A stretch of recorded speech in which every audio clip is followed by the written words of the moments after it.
what we try and do as a family is live out the platform. And we used to live, during campaign 2004, we lived in this idyllic little town called Bluffton, Ohio. Bluffton University's up there. It's Mennonite, very peace-oriented, that kind of thing. And Bluffton could be very much akin to Mayberry. I mean, just, you know, this little quiet community. And after campaign 2004, we felt very strongly that we were called to move to the inner city of Cleveland. Totally the opposite.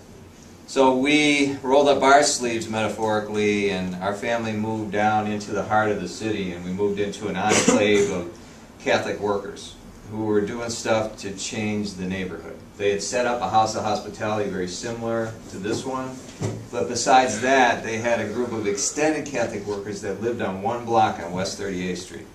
And every second or third house, there was another Catholic worker family. And what they were trying to do was change this neighborhood. So they had done a whole lot, set up an urban farm, they set up a storefront, drop-in center. They did a lot of stuff to try and make a difference in that neighborhood. They were giving microloans, micro gifts to people in the community. Just a wonderful model, absolutely wonderful model. One of the things that we did at the end of the 4 years we were there, I wrote a book about the experience. It's called America's Best Urban Neighborhood. And what I wanted to do is have Sarah read a vignette. Actually, I need to preface it with something I forgot about. To give you an idea about the tenor of the campaign, I mentioned we've been in a lot of newspapers around the country. One of the articles was with Wiki News. And this is the headline and just a brief vignette from the beginning of the article. But it'll give you a feel for the tenor of the campaign. And if at the end of, when I get done reading this, if I don't have every one of your votes, it's going to surprise the hell out of me. The title is Average Presidential Candidate Wants to Open Lincoln Bedroom to the Homeless. Incidentally, too, and Calvin's not here, but the pictures in this article are from Calvin. He happened to take a couple of us when we were here the last time. A night in the Lincoln bedroom of the White House is a privilege usually reserved for big contributors to a presidential campaign. But one independent candidate thinks it would be better served as a room for the homeless. He's average Joe Schriner, and this 54-year-old addiction specialist has some ideas for the country that are anything but average, including turning the Lincoln bedroom into a homeless shelter. In quotations, "You see these veterans sleeping at the gate in the front of the White House," he told AOL News. Actually, it's an AOL News story. "Well, if I'm president, I'd like to house some of them and help them get back on their feet. This is not a pie-in-the-sky pipe dream for Schriner. He practices what he preaches. I live in Cleveland, Ohio, and I moved my family to the inner city so we could live in solidarity with the poor," he said. "We have a bedroom and we invite homeless people to stay. Sometimes it's for a night, but it could be for 2 nights or a month. However long it takes to help them to start to get back on their feet." Okay. What we've done is we set up a Christ room in our home. And so we take homeless people on a regular basis when we're back in whatever place we're staying at the time. One of these homeless veterans I wrote about in this book. And Sarah, if you would you come up here?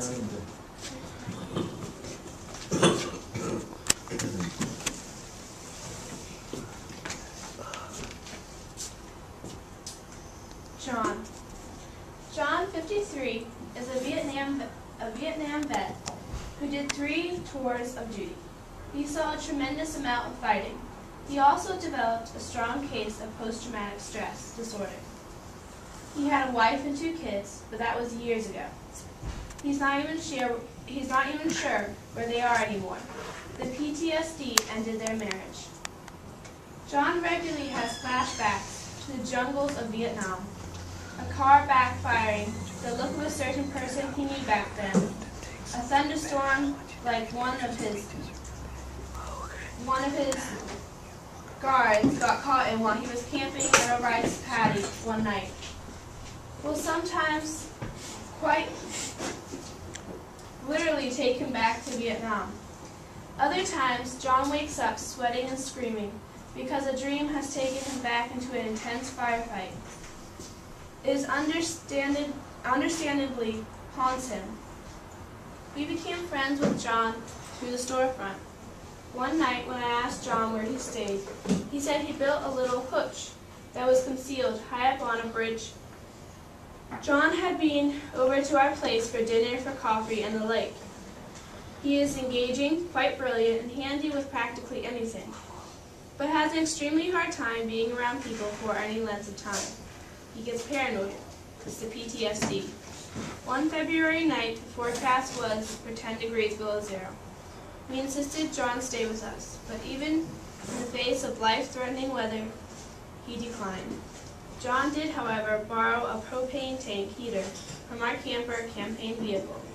For the past 5 years, John has been coming regularly to the storefront, and over the years he developed a good rapport with the Catholic workers. The workers started inviting him to the Whitman house. We began coming more, and he kept coming more and more for meals and for holiday gatherings, to watch the Browns in the TV room on Sundays, or just to hang out and talk.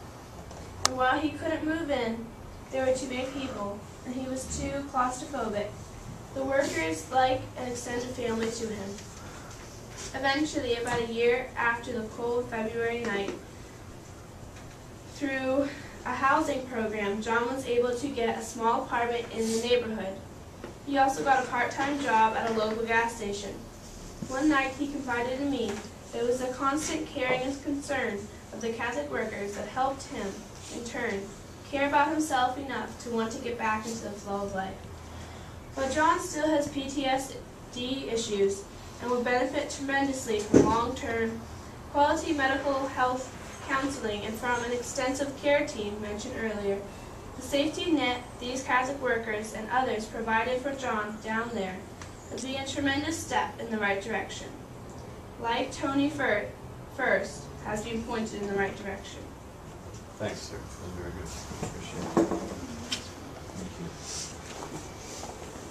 Thank you. An addendum to this guy's story.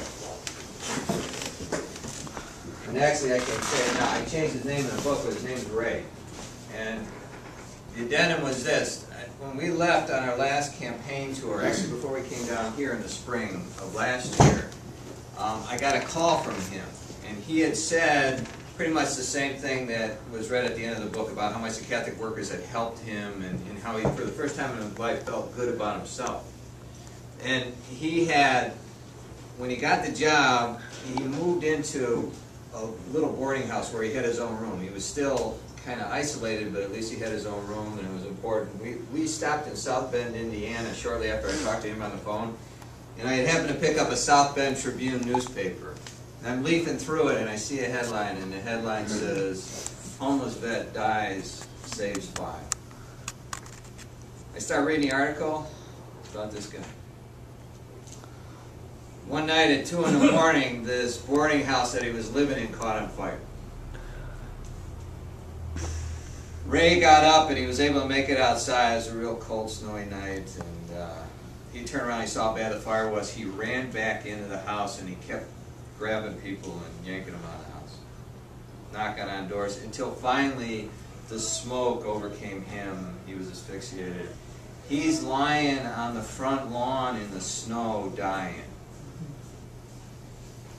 As he's dying, one of the paramedics was standing over him, and he was saying, "Jesus is with me. Jesus is with me. Jesus is with me." You have to know, for Ray, that was such a strong spiritual conversion, it was unbelievable. But it was a direct result of Ray seeing Jesus in the eyes of these people down in Cleveland enough that when he was in a situation where he had to love somebody even more,